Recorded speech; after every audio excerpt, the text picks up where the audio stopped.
これは誰も見たことのない城の姿。天下人豊臣秀吉が築いた史上空前の規模を誇る大阪城です。当時の築城技術の粋を集めて作られた城はただ単なる防御施設としてだけではなく、その絢爛豪華な姿は見る者を圧倒し、天下人秀吉の威信を示したのです。しかしその栄華はわずか30年で歴史の彼方へと消え去りました。こうして一度は完全に地下に封じられた秀吉の大阪城は、長年の研究により少しずつですがその姿を現しつつあります。その姿を最新の 3D、AI 技術が失われたはずの絶景を私たちの目の前によみがえらせます。これから始まるのは400年の時を超え、秀吉が見た夢の跡をたどる旅です。1598年の秀吉最晩年の大阪城に降り立ってみましょう。第1章、本丸と天守。物語は天正11年1583年に始まります。織田信長亡き後、天下統一への道を突き進む豊臣秀吉は、新たな時代の幕開けを告げる拠点としてこの大阪の地に空前の巨大城郭を築き始めました。その中核こそわずか2年で完成した本丸です。幸いなことにこの本丸については徳川幕府の京都大工頭中井家に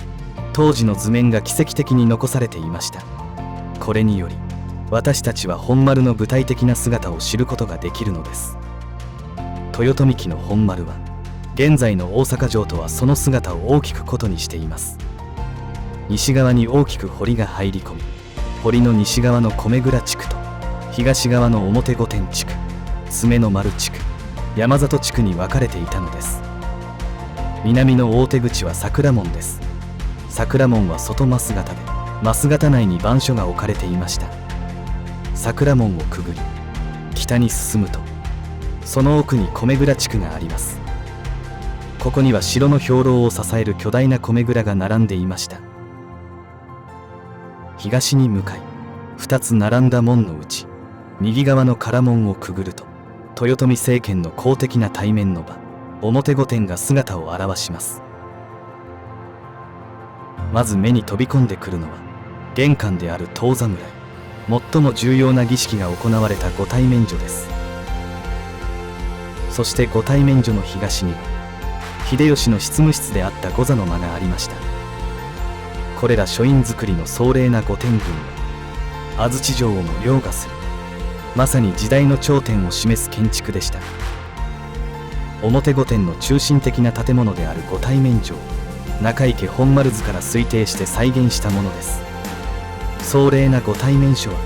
秀吉の権威を諸大名に示す格好の舞台装置として機能したことでしょう。床の間には秀吉愛用の甲冑一ノ谷馬綸後ろ盾付き兜を置いてみました。表御殿を過ぎてさらに北に向かうと、巨大な土橋の奥にさらに高くそびえる詰の丸が見えてきます。詰の丸の石垣は当時の技術では一度に高く積むことができず、下の段、中の段、そして詰の丸本体と3段構成で構築されています。この石垣こそが豊臣大阪城を象徴する姿と言えるでしょう。詰の丸石垣のうち黒金門東のこの部分の石垣が2025年4月にオープンした豊臣石垣館で公開されている石垣です。この詰の丸石垣を見ると、花崗岩や安山岩だけでなく砂岩、チャート等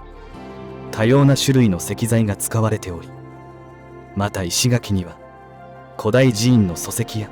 古墳の石棺未製品、石臼等が、真詰石には石臼や五輪塔の破片なども見られ、手当たり次第に石を集めた築城初期の切迫感が伝わってきます。堅固な黒金門を抜けると、そこには秀吉夫妻の居間や寝室があった奥御殿が広がっていました。表御殿地区が公の空間であるならば、詰の丸は秀吉の私的空間でした。御広間や御対面所では表御殿よりも親密な私的な会見が行われました。御殿は秀吉夫妻の今寝室です。お御所院は秀吉の奥の執務室、台所は料理の場所、御焚き火の間はいろりがある歓談の場です。この奥には2棟の蔵がありました。縁側から静かな庭を眺める秀吉夫妻、それは天下人の束の間の安らぎだったのかもしれません。そしてその北東隅にそびえ立つのが黒漆と黄金に彩られた壮麗な天守、高さおよそ39メートル。上町台地の最高所から天下を見下ろすこの巨塔は秀吉の絶大な権力を何よりも雄弁に物語るシンボルでした。天守最上階の黒漆の手すりが巡る周り縁から眼下に広がる自らが築いた城と町を見渡す秀吉。その目に映ったのは完成したばかりの己の王国であり、これから始まる新たな時代への野望だったことでしょう。本丸の北からめ手には山里地区がありました。山里地区は豊臣期には西と東で分かれており、山里廓、芦田廓の2つの廓から構成されています。山里地区への入り口は北に面した極楽橋です。極楽橋は1596年にウィーンからの施設を迎えるために屋根付きの廊下橋として生まれ変わります。2階に楼閣を持ち、豪華な彫刻で装飾されていました。その入り口部分は竹生島の宝厳寺唐門として現存しています。現存する唯一の豊臣大阪城の遺構として大変貴重な建造物です。それでは極楽橋を渡り芦田廓に入っていきましょう。内部も絢爛豪華な装飾が施され、秀吉の富と権威を誇示するための究極の舞台装置でもありました。芦田廓は西下の段帯廓と山里廓に通じる廓で、この左手の門をくぐると山里廓に入ります。また北側に船入りがあり、ここから船で堀を渡れるようになっていました。芦田廓から約3メートル高い山里廓に入ります。山里廓は茶の湯や花見を楽しむ空間ですが、芦田廓と同様中池本丸図には井戸以外は描かれておらず、どのような建物があったのか不明です。さまざまな復元図や模型では山里廓には茶室や庭園、芦田廓には蔵などが立ち並んでいるような表現がされています。ここでは山里廓に池と茶室を配置してみました。この場所には静かな池泉庭園が広がり、秀吉もまたこの庭を眺めながら詩作にふけったことでしょう。城内でも特に自然の地形を生かしたこの一角は巨大な要塞の内に秘められた秀吉の文化的な側面を静かに物語っています。井戸廓は表御殿地区と奥御殿地区の間にある東側の下の段帯廓よりもさらに低い廓です。二の丸から表御殿地区の東側を長い坂を下っていくとある廓で、ここから階段によって直接中野段帯廓手前の土橋に出られるようになっていました。井戸廓には簡易な門しかありませんが、ここから中野段帯廓に達するには非常に狭く高い階段を上らなくてはならず、なおかつ周囲からの銃撃を受けることになるため突破するのは容易ではなかったでしょう。第2章二の丸。本丸の完成後も城はさらに拡張され、本丸を取り囲むように二の丸が築かれます。小牧長久手の戦いなどのため遅れましたが、1586年頃から本格的に普請が始まり、1588年に完成しました。その普請は京都の聚楽台築城と同時並行で行われるという常軌を逸した巨大プロジェクトでした。しかし本丸とは異なり、二の丸に関する資料は乏しく、その多くは未だ謎に包まれています。ここでは後年の資料になりますが、東、南、西側に大名屋敷、本丸南側に桜馬場、北側に米蔵を配置しています。これらのうち西側の一角は西の丸と呼ばれ、秀吉の側室たちの屋敷があったとされます。秀吉没後には徳川家康がこの西の丸に入り、天下の政務を取りました。これは北側の倉庫群です。場外に見えるのは天満寺内町です。大手門は現在の二の丸大手門の位置と変わらない位置だと考えられています。ここでは一の門のない枡形門として再現してみました。そして秀吉は当時二の丸の完成をもって大阪城は完成したと考えていたようです。第3章、総構え。二の丸の完成から数年、天下人となった秀吉は1594年、大阪城を一つの巨大な城塞都市へと変貌させる壮大な総構えの普請を開始します。しかも今回は伏見城の総構えの工事と同時進行で行われたのです。この時期伏見城が豊臣政権の象徴として、大阪城が豊臣家の私的な城として役割を分担し始めていました。それは豊臣家の未来を盤石にするための究極の防御システムの構築でした。その規模はまさに圧巻の一言。北は淀川、大和川、東は猫間川の自然の河川を天然の堀とし、西は新たに開削された東横堀川を、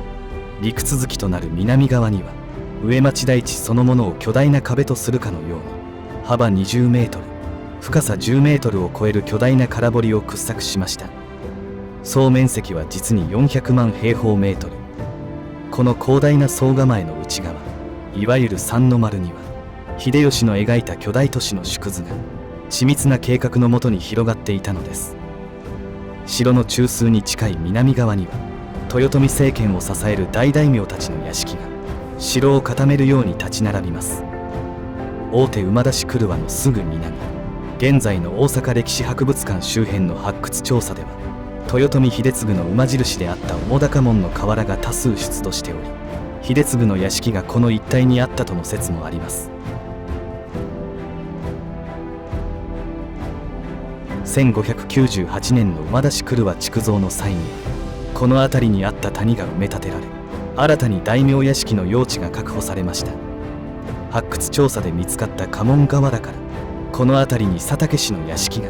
また文献資料からこの一帯に毛利氏の屋敷があったと考えられています。大名屋敷のさらに南側、そして上町台地の西側の低地には、町人たちの居住区である町屋を配置してみました。武士たちの世界と隣り合わせ、商いや日々の暮らしが営まれる軍事拠点であると同時に、多くの人々が暮らす経済と生活の場でもあったのです。そして今回の再現では、総構えの城の東側の台地下に広大な水田地帯を設けました。ここに水田があったという記録はないのですが、万が一の籠城戦をも見据え、城塞都市そのものが食料を生産する能力を持つのに必要だったと想定して配置してみました。青々とした稲穂が風にそよぎ、その向こうに玉造り口の馬出しや二の丸、そして天守がそびえる。それは鉄壁の防御力に兵糧自給まで組み込んだ長期の籠城戦をも見据えた姿だったかもしれません。この巨大な総構えを囲んでいたのは、後の時代に描かれるような石垣や、ましてや連続した塀や櫓ではありませんでした。高く、そして固く突き固められた長大な土塁。この築造当初、総構えの防御はこの長大な土塁と深い堀によって担われていたのです。シンプルながら、その圧倒的な規模と高低差こそが最大の防御でした。第4章、馬出し車。二の丸と広大な総構えの完成から数年、天下人秀吉の城造りはまだ終わりませんでした。彼の目は豊臣家の未来を盤石にするための最後の、そして究極の防御線の構築へと向かっていたのです。1598年から1600年にかけて築かれた玉造口、大手口、京橋口の3つの馬出し来るわ。それは総構よりも新しい豊臣期大阪城の最終進化形でした。これらの来羽軍の中で最も我々の度肝を抜くのが大手口の馬出し来羽でしょう。発掘調査によって堀の底から前代未聞の光景が姿を現しました。これこそ堀の底に障子の山のように無数の畝を方形に配置した防御施設、障子堀です。北条氏の山中城などで知られるこの特異な構造は、ただでさえ歩きにくい堀底をさらに複雑な障害物で埋め尽くし、敵兵の足を完全に奪うための恐るべき罠でした。しかも大阪城の障子堀は土層の観察から少なくとも一部は水が溜まっていたことが判明しています。泥に足を取られ、見え隠れする畝に阻まれ、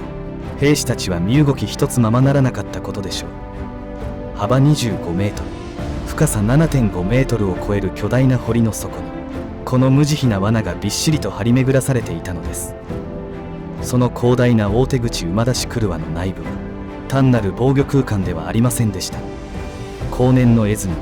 織田上野屋敷と記すものがあり、毛利家文書に出てくる上野殿丸と呼ばれる来羽の可能性が指摘されています。城の正面玄関を守るにふさわしい巨大さと緻密さとを兼ね備えた来羽でした。一方こちらは玉造口の馬出し来羽。3つの馬出しの中で最も広大な面積を誇ります。その姿は大手口とは全く異なります。堀底は障子堀ではなく、その代わりに見る者を圧倒するのは水堀から立ち上がる堅固な石垣です。自然石を巧みに組み上げた野面積みの石垣は荒々しくも力強い印象を与え、鉄壁の守りを視覚的に訴えかけます。そして3つ目の京橋口、その姿は前の2つとはまた異なる特徴的なものでした。北側を流れる淀川との地形的な制約からか、東西に細長く広大な空間は望めません。発掘調査では高さ 2.7 メートルを超える石垣が検出され、その一部は現在ドーンセンター前などに移築復元されています。このように同じ時期に築かれながら大手口の障子堀、玉造口の広大な空間と石垣、京橋口の強小な地形への対応と三者三様の顔を持つ馬出し来羽、これらは鉄壁の総構えをさらに強化するまさに最強の盾として機能しました。第5章、城下町。大阪の繁栄はこの強固な総構えの中だけにとどまりませんでした。秀吉が築いた夢は城壁を越え、その外側へと大きく広がっていきます。それが平野城下町、船場城下町、天満城下町です。権力の象徴である城と経済を動かす町、この2つが一体となり、後の天下の台所大阪の礎がこの時代に築かれたのです。今度は総構えのさらに外側、大阪繁栄の要となった3つの城下町を巡る旅に出ましょう。大阪城築城以前の上町台地周辺は、上町台地西側の熊野街道を北に進むと淀川に面して瀬戸内と京を結ぶ水運の拠点であり、天満への渡し場でもあった渡辺の津があり、淀川を渡った先には天満宮とその門前町がありました。西側には湿地帯を隔てて南北に細長く存在した砂州城に津村、上難波村、三村等の中世以来の集落がありました。また上町台地を解析してできた谷を利用したため池に四天王寺北東に毘沙門池、総構の南東に網原池がありました。物語は大阪城の南から始まります。ここには聖徳太子建立と伝わる日本最古の寺院の一つ四天王寺が古くから存在しており、周囲に寺内町が形成されていました。秀吉はこの歴史ある地盤を生かし、大阪城と四天王寺を結ぶ南北の道沿いに新たな城下町平野町を建設します。当初は城の不振に携わる人足たちの宿場町としての役割も担っていましたが、フロイスの記録によれば早くから食料品やあらゆる商品が豊富に揃い、活気あふれる町であったとされます。町の通りを歩けば多くの人々の喧騒が聞こえてくるようです。往来を行き交う人々、荷物を運ぶ行商人、足早に行き先へ向かう僧侶、その日常の風景こそがこの時代の大阪のエネルギーそのものでした。これらの南北の通りの両側には寺町が設けられました。西側には大阪城築城に際してこの地に遷座してきた交通宮と生玉神社があり、東側とともに一帯は寺町として再編されました。現在も四天王寺西側には上町台地の崖面とその上と下に建設された寺町が、当時の建物そのものではありませんが残されており、王子の面影を伝えています。四天王寺の南西には小高い丘茶臼山が望めます。普段は町を見下ろす穏やかな丘ですが、この場所は後に歴史の大きな転換点の舞台となります。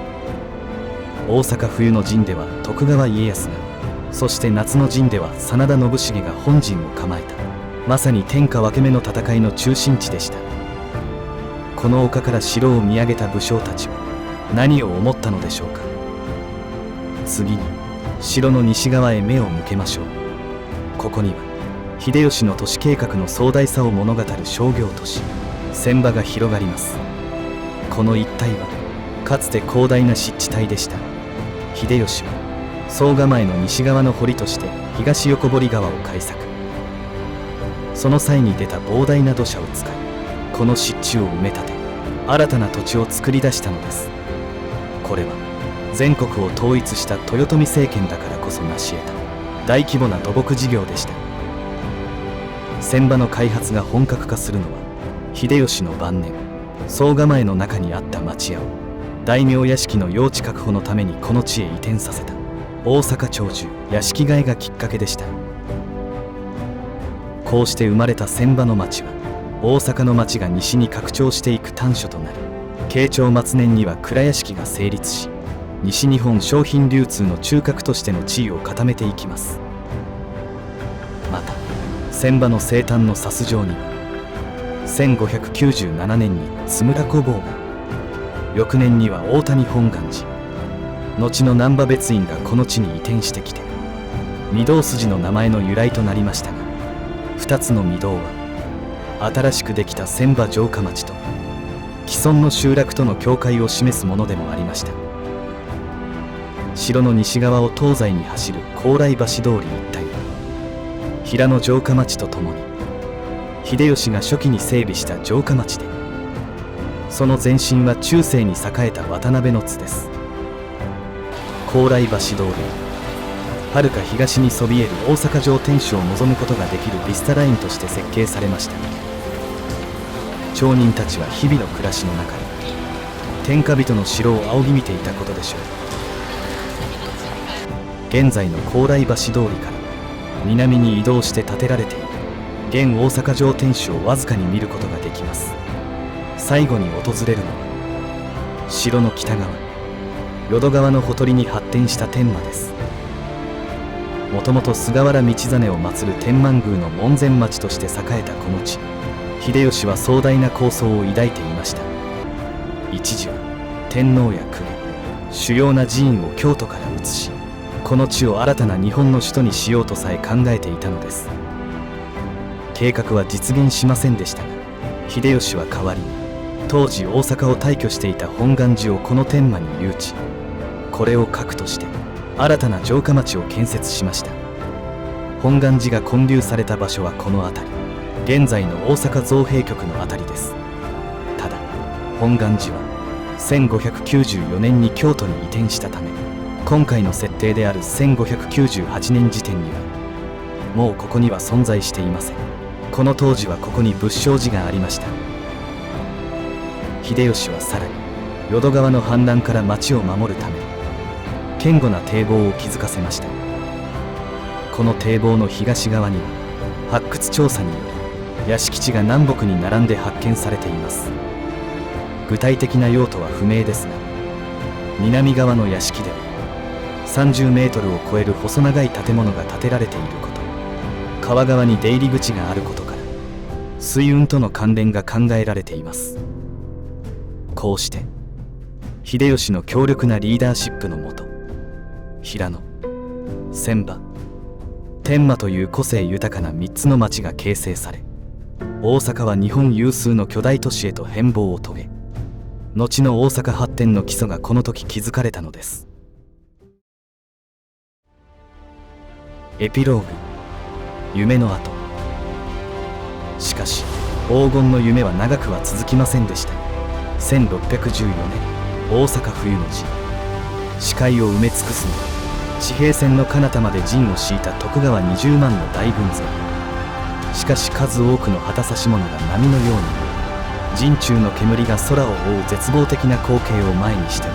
押し寄せる徳川の精鋭たちがどれほど猛攻を加えようとも、真田丸をはじめとする強固な出城と総構えの連携は寄せ手をことごとく跳ね返し、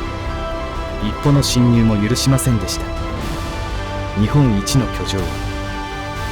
その防御力がいかに鉄壁であったかを天下に知らしめたのです。この時